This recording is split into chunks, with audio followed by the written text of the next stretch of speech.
Hi there folks, thanks so much for stopping by. Today we're going to be talking about everything that you need to get started soap making. So if it's something that you've always been interested in trying, or if you're new to soap making, have a couple failed batches under your belt, let's get started.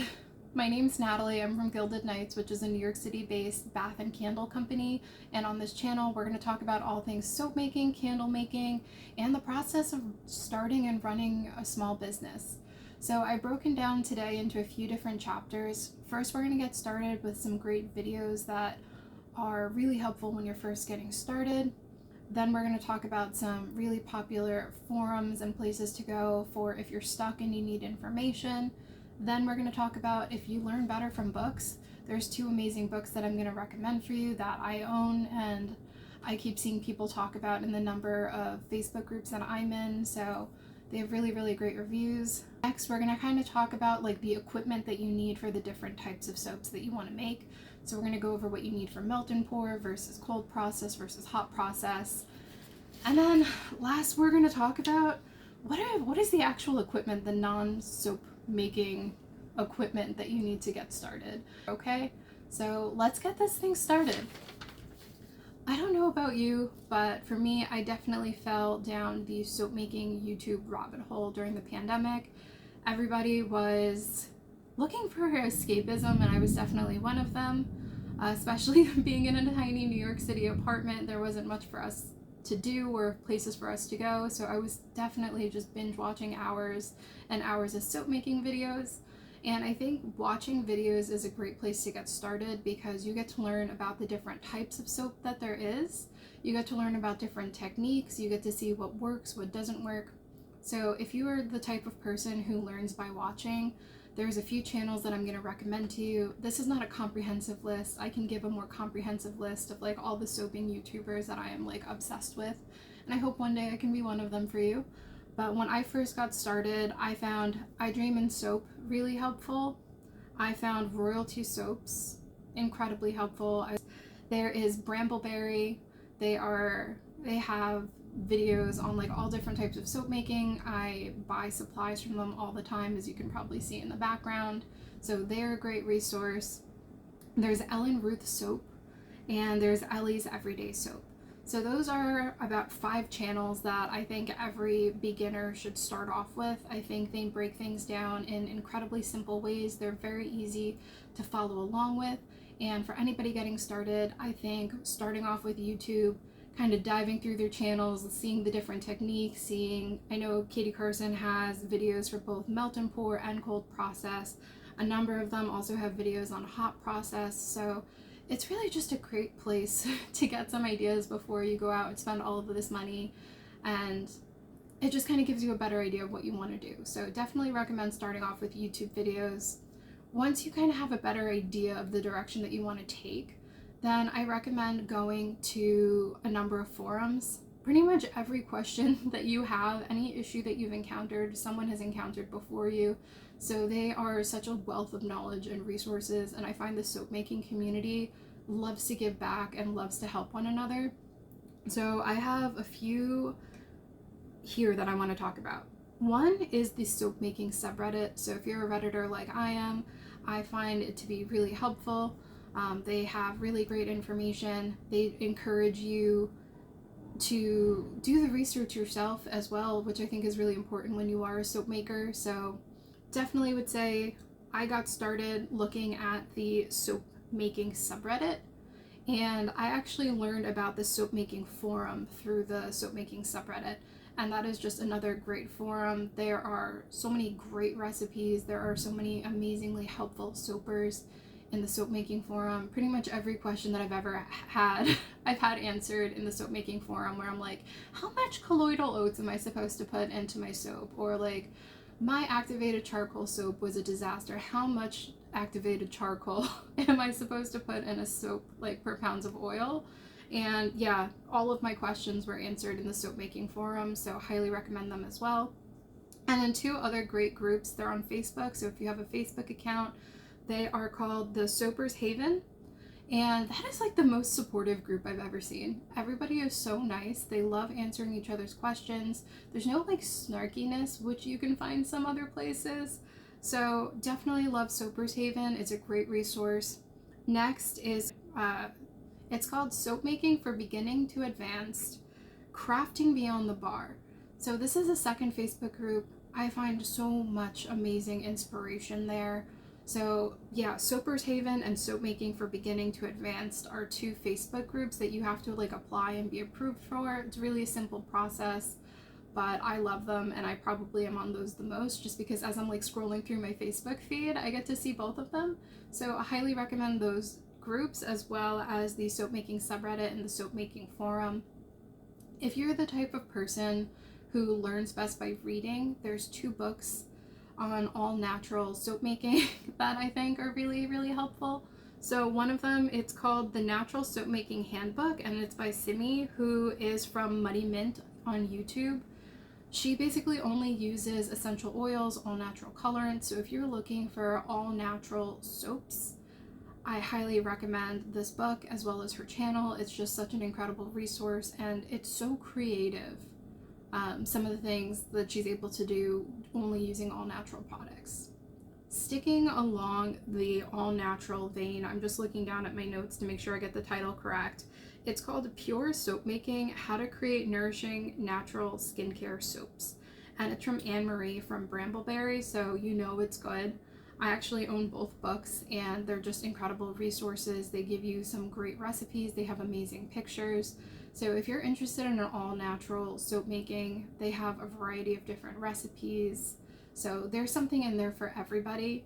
So highly recommend those books. I know I just threw a lot of resources at you. We went from YouTube channels to forums. We talked about books. Now, you may be wondering, how do I get started? It's a little bit overwhelming to choose between like melt and pour and cold process and hot process. And if I had any piece of advice to give to any beginning soap makers, I would say start with melt and pour. It's where I got started. I remember with my mom in our kitchen, buying a kit from Michael's and just doing melt and pour. And I think we added like lavender to it, and I thought I was like the coolest kid on the block. I thought it was so fun. It was amazing to like be creative. So I think melt and pour is just a great option. Purchasing a kit that has everything that you need in one place, so you don't really have to, it takes like the guesswork out of it for you, I think is a great place for anyone to get started. I don't think there's anything wrong or there's no shame in doing that. So if you do want to get started with melt and pour and you don't want to do a kit, some things that you might want to consider: you're going to first need your soap base.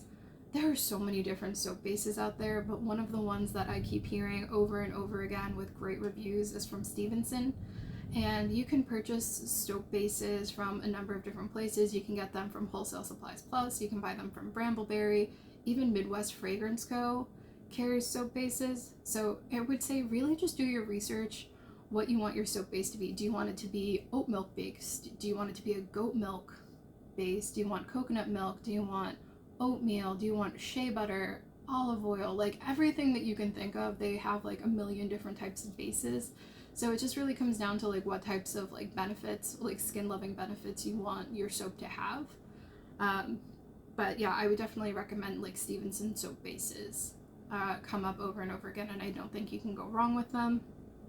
Other things that you need to consider are, what do you want your soap to smell like, or do you want it to have a fragrance at all?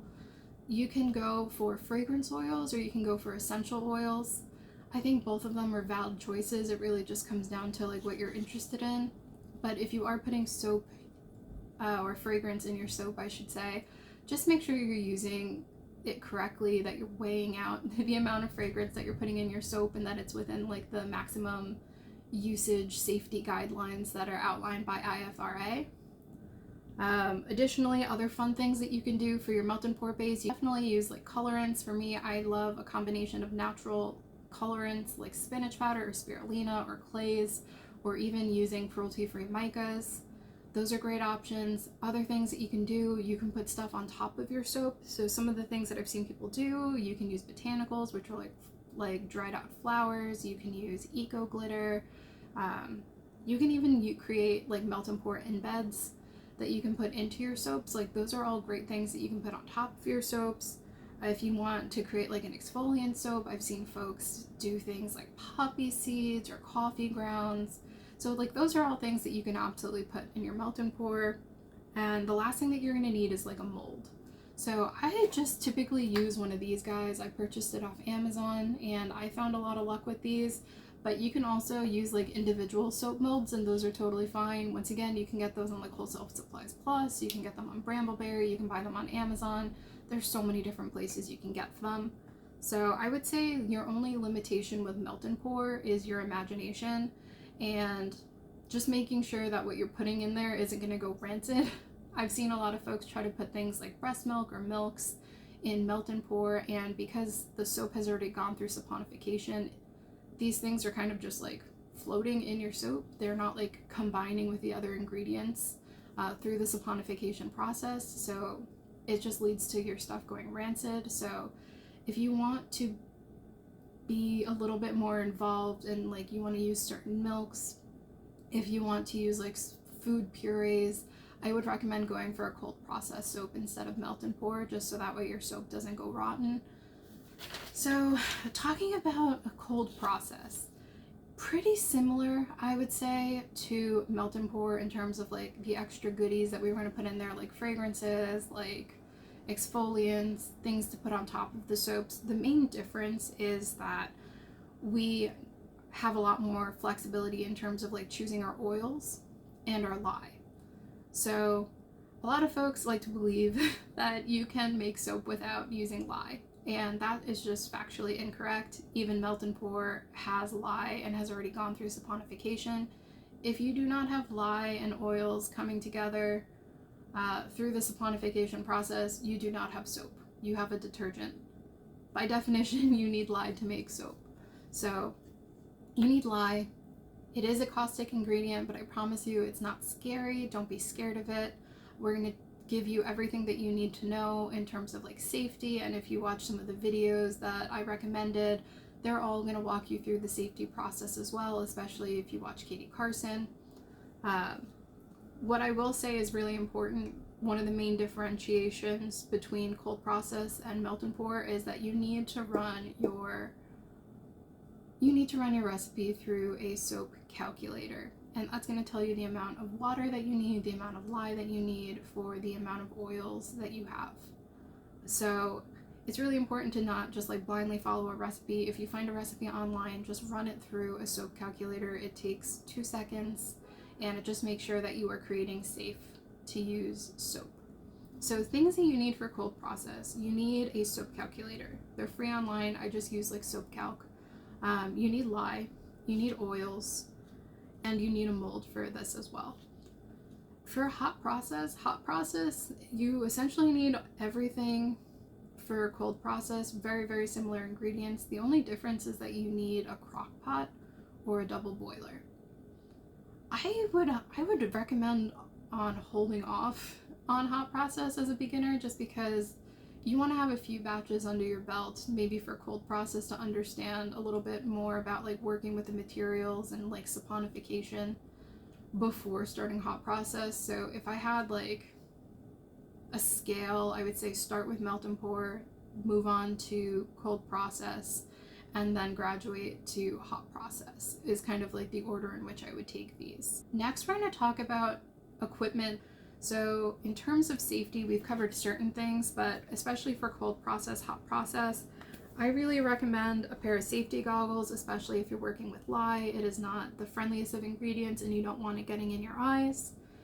Another piece of safety equipment I really recommend, especially working with lye, breathing it in is not pleasant. I've definitely made myself cough working with lye before, inhaling the fumes, so I'm a big fan of like using a respirator. I know you sound like Darth Vader a little bit when you're breathing through this. So yeah, I do feel like a stormtrooper or Darth Vader when I have my safety equipment on, but for me, it just has made soaping so much more comfortable. I don't have to worry about breathing in like the fumes from the lye. Once again, I'm in a tiny apartment, so I like to focus on safety, because sometimes I'm not able to work in like the most well ventilated of conditions. Sticking along the safety vein, I really recommend a pair of gloves. I use these nut trial gloves. I remember a YouTuber recommending them because you don't really have to worry about like the fragrance seeping through them. So I always use a pair of gloves. I also love the fact that like when I'm chopping up like shea butter, my hands don't get all like greasy from the shea butter. So I usually use a combination of gloves and like a long sleeve jacket. So in most of my videos you will see me you'll see me in like long sleeves and gloves all year long. And it's just for safety because you don't want any lye splashing back. You don't want to risk any chemical burns, so just for safety's sake, I really recommend a pair of good, solid gloves as well as long sleeves. Other things that I find really important. I think it's really important to weigh out all of our ingredients, so I just use a digital scale. You weigh out your fragrances, you weigh out each of your individual ingredients, especially for cold process and hot process. It's so important that we're weighing out our lyes and our oils, just so that way we have a balanced recipe that's not like too lye heavy, or that we're not putting too much fragrance oil that can cause irritation on the skin. Other things that are super helpful, I love a good whisk. I use a whisk as well as an immersion blender. Now that I've started doubling the size of my batches, I found in the beginning I was over blending with an immersion blender, so I will start off blending until I see some emulsion happening, then I give it a quick whisk, then I will blend again, give it a quick whisk until everything comes together, and I have found my batter so much easier to work with using a combination of a whisk and the immersion blender instead of just the stick blender. Other things that are nice to have. I love these silicone spatulas.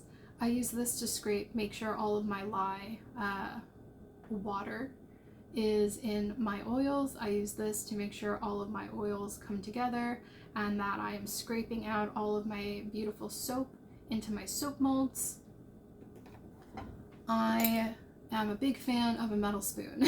A metal spoon is like my best friend because I use it basically to texture all of my soap tops. I feel like it makes really beautiful patterns and it just adds a little bit of something special to your soap, and it's basically very minimal effort.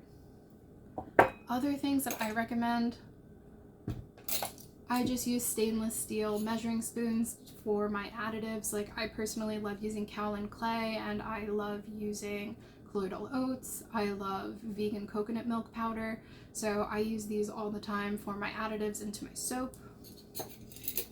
And the last thing that I use a lot, these are polypropylene, I would say, the plastic number 5 containers, and I use them to mix my lye solution, and I use them to mix my lye into my oils.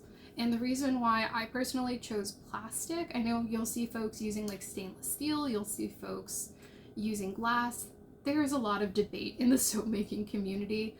A lot of people believe that lye has the potential to etch glass, and over time glass can shatter, and you don't really want your lye solution shattering all over the place. So just for peace of mind, I avoid using glass when I am mixing up my lye solution. So I mix my lye solution in plastic. Another option that you have is just using like a pure stainless steel bowl. I'm also just not a fan because stainless steel can get very hot, and our lye solution, as it combines with our water, like can bubble, it can get incredibly hot, and I just don't want to be touching an incredibly hot container. So my lye solution I will mix in a plastic bowl, and I will maybe do my oils in a stainless steel bowl, and then I will pour my cooled down lye water solution from a plastic into my oils, and then I will combine in like a solid stainless steel bowl. You don't want anything with like aluminum, you want pure stainless steel, just because it just does not react with the lye water. So those are my recommendations. My last recommendation is just, I use a glass beaker to measure out my fragrance oil. You can also use like a mason jar or something. And I just use glass for my fragrance oils and my essential oils because fragrance oils and essential oils can actually eat away at plastic, which sounds a little bit terrifying. So I do use like a mason jar or like a glass beaker just to measure out my fragrance oils. Those are like the non-soaping materials that I use. The last thing is just something to cut your soap with. You can even use something as simple as a kitchen knife.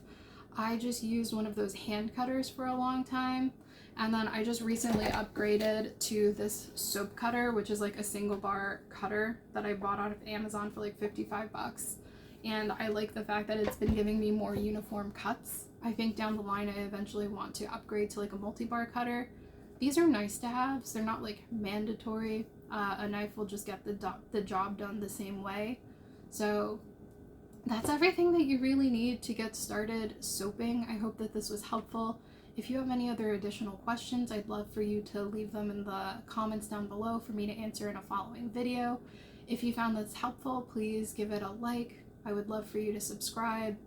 And I'm looking forward to our next conversation. Thanks so much, guys. I hope this was helpful. Take care. Bye.